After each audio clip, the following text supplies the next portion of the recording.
أثار الظهور الأول لزوجة عبد الله السدحان منيرة العبد في حفل الجوائز جويا ووردز 2023 الذي أقيم بالعاصمة السعودية الرياض جدلا واسعا، حيث لفتت الأنظار بجمالها وإطلالاتها الساحرة خلال حضورها الحفل، مما جعلتها تتصدر ترند جوجل.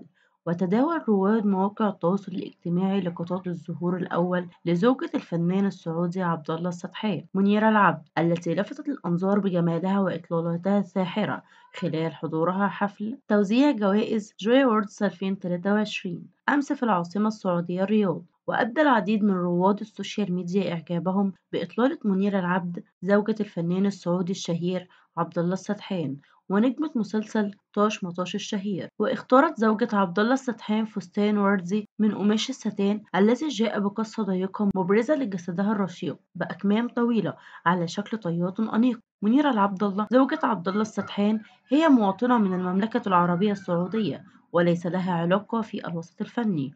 تزوجت منيرة العبد الله من الفنان السعودي عبد الله السدحان عام 2022، ويرجع أنها في العقد الرابع من عمرها، وظهرت مؤخرا في حفل توزيع جوائز جويا ووردس مع أنها اعتادت ألا تظهر كثيرا في الوسط الفني وبعيدة عن أضواء الشهرة والإعلام. وتعتبر منيرة العبد الله الزوجة الثانية للفنان عبد الله السدحان.